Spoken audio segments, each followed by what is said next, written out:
Hello guys, ನಾವಿವತ್ತು ಮಾಡ್ತಿರೋದು ನುಗ್ಗೆಕಾಯಿ ಪಲ್ಯ. ಮೊದಲಿಗೆ ಸ್ಟವ್ ಅಂಟಿಸಿ ಬಾಣಲಿ ಇಟ್ಟು ಅದರೊಳಗಡೆ ಆಯಿಲ್ ಹಾಕಿ ಸ್ವಲ್ಪ ಸಾಸಿವೆ ಹಾಕ್ಕೊಂಡು ಚೆನ್ನಾಗಿ ಫ್ರೈ ಆದಮೇಲೆ ಸ್ವಲ್ಪ ಈರುಳ್ಳಿ, ಒಂದು ಹಸಿಮೆಣಸಿನ್ಕಾಯಿ ಹಾಕ್ಕೊಂಡು ಹಾಗೆ ಶುಂಠಿ ಬೆಳ್ಳುಳ್ಳಿ ಪೇಸ್ಟ್ ಹಾಕ್ಕೊಂಡು ಚೆನ್ನಾಗಿ ಫ್ರೈ ಮಾಡ್ಕೋಬೇಕು. ಮತ್ತು ಕರಿಬೇವು ಸೊಪ್ಪು ಹಾಕ್ಕೊಂಡು ಚೆನ್ನಾಗಿ ಫ್ರೈ ಮಾಡ್ಕೋಬೇಕು.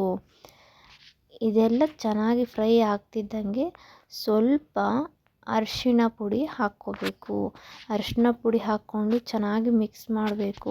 ಅದರೊಳಗಡೆಗೆ ಉಪ್ಪಾಕಿ ಬೇಯಿಸಿರುವಂತಹ ನುಗ್ಗೆಕಾಯಿ ಹಾಕ್ಕೊಂಡು ಚೆನ್ನಾಗಿ ಫ್ರೈ ಮಾಡ್ಕೋಬೇಕು. ಒಂದು 5ರಿಂದ 10 ನಿಮಿಷ ಈ ಥರನೇ ಮೀಡಿಯಮ್ ಫ್ಲೇಮಲ್ಲಿ ಚೆನ್ನಾಗಿ ಫ್ರೈ ಮಾಡ್ಕೋಬೇಕು. ಹಂಗೆ ಇನ್ನೊಂದು ಪಾತ್ರೆಯಲ್ಲಿ ಕಡಲೆ ಬೀಜ ಹಾಕ್ಕೊಂಡು ಚೆನ್ನಾಗಿ ಫ್ರೈ ಮಾಡಿಕೊಂಡು ಅದನ್ನು ಪುಡಿ ಮಾಡ್ಕೋಬೇಕು ಮಿಕ್ಸಿಯಲ್ಲಿ ಹಾಕ್ಕೊಂಡು. ನೋಡಿ, ಈ ಥರ ಎಣ್ಣೆ ಬಿಟ್ಕೊಂಡಾಗ ಚೆನ್ನಾಗಿ ಕಲಿಸ್ಬಿಟ್ಟು ಅದರೊಳಗಡೆ ಪುಡಿ ಮಾಡಿಟ್ಕೊಂಡಿರೋಂಥ ಕಡಲೆ ಬೀಜ ಪೌಡರ್ನ ಹಾಕಿ ಚೆನ್ನಾಗಿ ಮಿಕ್ಸ್ ಮಾಡ್ಕೋಬೇಕು. ಈ ಥರ ಚೆನ್ನಾಗಿ 3ರಿಂದ 4 ನಿಮಿಷ ಚೆನ್ನಾಗಿ ಮೀಡಿಯಮ್ ಫ್ಲೇಮಲ್ಲಿ ಹುರ್ಕೋಬೇಕು. ಚೆನ್ನಾಗಿ ಫ್ರೈ ಆದಮೇಲೆ ಸ್ವಲ್ಪ ಕೊತ್ತಂಬರಿ ಹಾಕ್ಕೊಂಡು ಬೇರೆ ಬೌಲ್ಗೆ ಸರ್ವ್ ಮಾಡಬೇಕು. ಈಗ ರೆಡಿಯಾಗಿದೆ ನುಗ್ಗೆಕಾಯಿ ಪಲ್ಯ. ಲೈಕ್ ಮಾಡಿ, ಶೇರ್ ಮಾಡಿ, ನಮ್ಮ ಚಾನಲ್ಗೆ ಸಬ್ಸ್ಕ್ರೈಬ್ ಮಾಡ್ಕೊಳ್ಳಿ ಹೊಸ ರೆಸಿಪಿಗಾಗಿ.